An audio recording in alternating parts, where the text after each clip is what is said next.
السلام علیکم ورحمۃ اللہ وبرکاتہ۔ آج 14 شعبان المعظم ہے اور آج جو رات آنے والی ہے اس رات کو شب برات کہا گیا ہے، یعنی گناہوں سے چھٹکارے کی رات۔ تو بہت سے ہمارے مسلمان بھائی اس رات میں صلاۃ التسبیح پڑھتے ہیں، لیکن صلاۃ التسبیح چونکہ کافی دنوں کے بعد عام طور پر لوگ پڑھتے ہیں تو اس کا طریقہ ذہن سے نکل جاتا ہے، لوگ بھول جاتے ہیں۔ تو آج انشاءاللہ میں ایک آسان سا طریقہ آپ کو بتاؤں گا جس طریقے سے آپ صلاۃ التسبیح کو پڑھ سکتے ہیں آسانی کے ساتھ۔ اس کی فضیلت بھی آپ کے سامنے بیان کر دوں۔ اس کی فضیلت کے بارے میں آتا ہے کہ اللہ کے نبی محمد الرسول اللہ صلی اللہ علیہ وسلم نے اپنے چچا عباس رضی اللہ تعالیٰ عنہ کو یہ نماز سکھائی تھی بطور ہدیہ اور عطیہ کے، اور اس کی فضیلت میں یہ بیان فرمایا تھا کہ اس کے پڑھنے سے جتنے بھی پچھلے گناہ ہیں سارے کے سارے گناہ، چاہے صغیرہ ہوں کبیرہ ہوں، ہر قسم کے گناہ بالکل کلیہ طور پر معاف ہو جاتے ہیں۔ تو یہ کتنی بڑی فضیلت کی بات ہے۔ بندوں کے حقوق کو چھوڑ کر آپ نے کسی سے قرضہ لے رکھا ہے یا کسی کا حق مار رکھا ہے تو بہرحال ان سے معافی مانگنی پڑے گی، لیکن جو حقوق اللہ ہیں، اللہ کے حقوق سے متعلق ہیں، وہ سارے کے سارے گناہ معاف ہو جاتے ہیں۔ اب اس کا طریقہ مختصر طور پر سماعت فرما لیں۔ 4 رکعت نماز نفل پڑھی جائے گی، اس میں صلاۃ التسبیح کی آپ نیت کریں گے۔ نیت کا طریقہ بھی آپ کو بتا دیتا ہوں۔ نیت کرتا ہوں میں 4 رکعت نماز صلاۃ التسبیح نفل واسطے اللہ تعالیٰ کے مبارک کعبہ شریف کی طرف اللہ اکبر کہہ کر آپ نیت باندھ لیں گے۔ نیت باندھتے ہی آپ ثنا پڑھیں گے، سبحانک اللہم و بحمدک و تبارک اسمک و تعالی جدک و لا الہ غیرک۔ ثنا کے بعد آپ 15 دفعہ تیسرا کلمے کا جو شروع کا حصہ ہے وہ آپ پڑھ لیں گے، سبحان اللہ والحمد للہ ولا الہ الا اللہ واللہ اکبر۔ اتنا کلمہ پڑھا جاتا ہے، اس میں مکمل کلمہ نہیں پڑھیں گے۔ اس کے آگے بھی ہے لا حول ولا قوۃ الا باللہ العلی العظیم، لیکن یہ حصہ نماز میں آپ نہیں پڑھیں گے، لیکن اگر کوئی پڑھ لیتا ہے تب بھی اس کی نماز ہو جائے گی۔ تو بہرحال صرف اتنا پڑھنا ہے، سبحان اللہ والحمد للہ ولا الہ الا اللہ واللہ اکبر۔ یہ آپ ثنا پڑھنے کے بعد 15 دفعہ پڑھ لیں گے۔ 15 دفعہ پڑھنے کے بعد پھر آپ اعوذ باللہ پڑھیں گے، بسم اللہ پڑھیں گے، پھر الحمد شریف، پھر کوئی سورت ملائیں گے۔ سورت ملانے کے بعد رکوع میں جانے سے پہلے ہی کھڑے ہی 10 مرتبہ اور پڑھ لیں گے، یعنی کھڑے تقریباً قیام کی حالت میں ہی آپ 25 مرتبہ یہ کلمات کہہ لیں گے۔ پھر اس کے بعد جب رکوع میں جائیں گے تو رکوع میں جانے کے بعد رکوع کی تسبیح پڑھنے کے بعد آپ 10 مرتبہ اور پڑھیں گے، یہ کل 35 دفعہ ہو گئے۔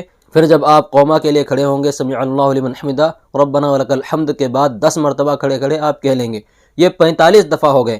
پھر آپ سجدے میں جائیں گے، سجدے میں جانے کے بعد سجدے کی تسبیح کہنے کے بعد آپ 10 مرتبہ اور پڑھیں گے، یہ 55 دفعہ ہو گئے۔ پھر آپ جب سجدے سے اٹھیں گے تو اٹھ کر جب بیٹھیں گے تو آپ 10 مرتبہ اور پڑھیں گے بیٹھے، یہ ہو گئے 65 مرتبہ۔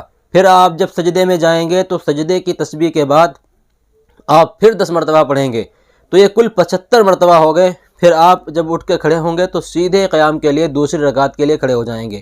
تو ایک رکعت میں کل 75 مرتبہ یہ کلمات آپ کو کہنے ہیں۔ اس طرح 4 رکعتیں جب آپ پڑھیں گے تو 75 150 ہو گئے، اور 2 رکعتوں میں، پھر 2 رکعتوں میں 150، تو کل 300 مرتبہ آپ ان کلمات کو 4 رکعت میں پڑھ لیں گے۔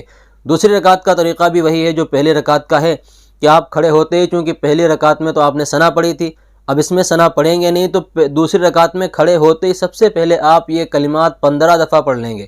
پھر اس کے بعد بسم اللہ، چونکہ پہلی رکعت میں اعوذ باللہ پڑھا جاتا ہے، دوسری رکعت میں آپ اعوذ باللہ نہیں پڑھیں گے، بسم اللہ پڑھیں گے، الحمد شریف پڑھیں گے اور سورت ملائیں گے۔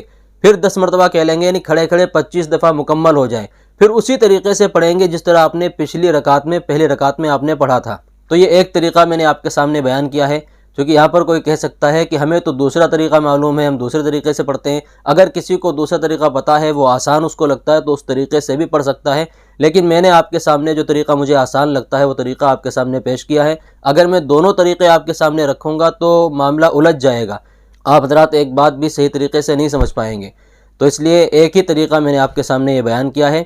اچھا، یہاں پر ایک بات خاص طور پہ ذہن میں رکھیں، بہت سے لوگ ایسے ہوتے ہیں کہ تسبیح بھول جاتے ہیں کسی رکن میں، رکوع کی تسبیح بھول گئے۔ مثال کے طور پر آپ نے سبحان ربی العظیم کہا 3 مرتبہ اور کھڑے ہو گئے سیدھے، آپ نے یہ تسبیحات جو ہے کلمہ یہ نہیں پڑھا آپ نے، تو آپ قوما میں جب کھڑے ہوں گے، سمع اللہ لمن حمدہ ربنا لک الحمد کہنے کے بعد 10 مرتبہ تسبیح آپ کو پڑھنی تھی اس میں، تو آپ اس میں 20 مرتبہ پڑھ لیں، یعنی رکوع کی جو تسبیحات چھوٹی تھیں آپ قوما کی حالت میں وہ دہرا لیں، انشاءاللہ آپ کی نماز ہو جائے گی، اور اس سے سجدہ سہو بھی واجب نہیں ہوتا ہے۔ دوسرا مسئلہ یہ ہے کہ اگر کوئی شخص، کسی شخص سے کوئی ایسا عمل ہو گیا اسی نماز کے اندر کہ اس سے سجدہ سہو واجب ہو گیا، اس کو آخر میں سجدہ سہو کرنا بھی ہے، تو اب کیا کرے؟ آخر میں سجدہ سہو وہ کرے گا تو 2 سجدوں میں اب یہ تسبیحات نہیں پڑھے گا، یہ کلمے جو ہوتے ہیں صلاۃ و تسبیح والے، یہ کلمات نہیں پڑھے گا، چونکہ 300 مرتبہ پڑھنے کا ذکر آیا حدیث شریف میں اور 300 مرتبہ اس کے مکمل ہو چکے ہیں، تو اس لیے سجدے سہو میں یہ تسبیحات وہ نہیں پڑھے گا، نماز اس کی مکمل ہو جائے گی۔ بہرحال اللہ تعالی ہم سب کو